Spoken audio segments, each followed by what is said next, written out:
Like other utilities across the nation, JEA commercial customers have been hard hit by phone scammers. This despite the utility's best efforts to raise awareness about the problem. JEA mailed this postcard to every commercial customer warning them about the scam calls. Account executives also leave the cards behind when they visit customers. The utility also put up these billboards as part of a messaging campaign with a national coalition called Utilities United Against Scams. There have been stories in the local news, and JEA produced its own video after a commercial customer recorded a scam call 2 years ago. Okay, we have a little problem with the account. Did you receive the notification that we send you? Okay, what's my account number? Okay, we have a reference number which is 24162842. Okay, this reference number, you need to give it to the technician.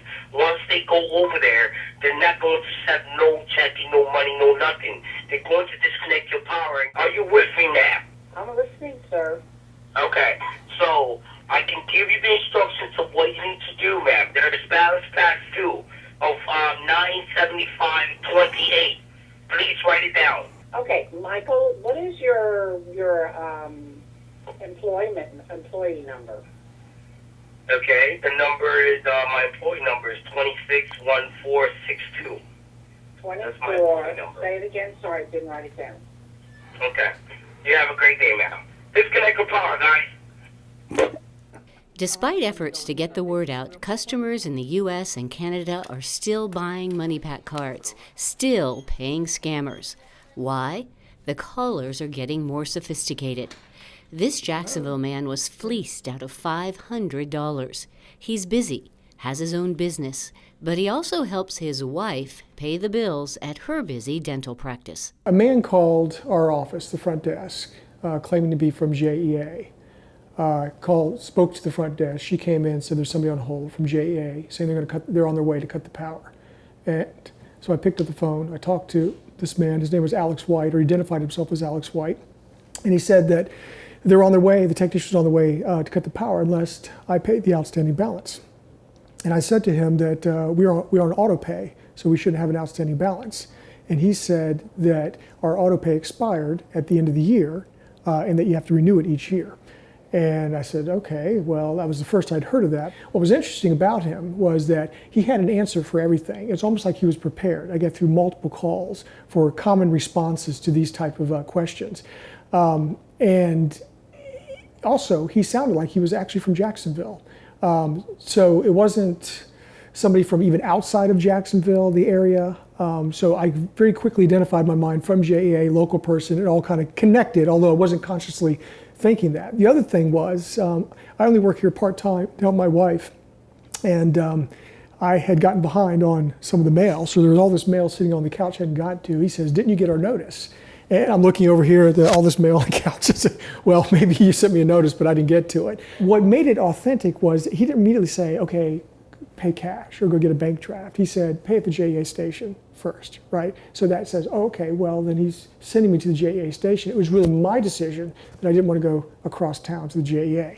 I was thinking my wife would kill me if they shut the power off when she's got patients in the chair. So if you think about the context, I'm thinking, okay, I haven't gotten the mail. my wife, would kill me if the power got shut off. So anyway, I had a meeting at 12 o'clock. And I had to be back for that and sort of prepared for that meeting. So all this kind of came together. So immediately, as soon as I realized it was a scam, the first thing I did was try to call MoneyPack, okay?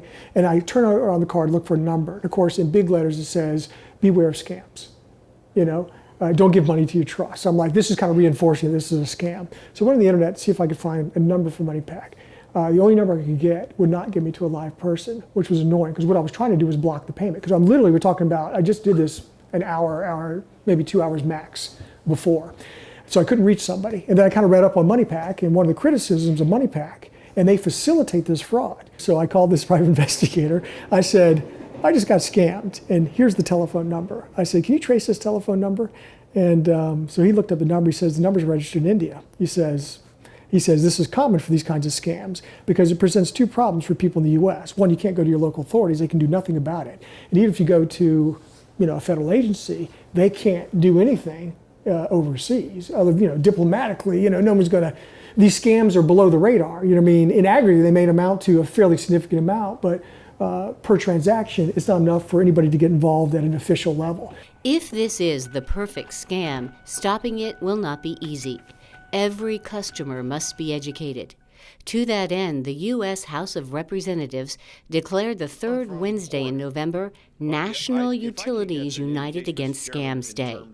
The hope is simple, that you join this coalition and the education efforts, because only when every customer can recognize a scam call will we be able to shut these scammers down for good.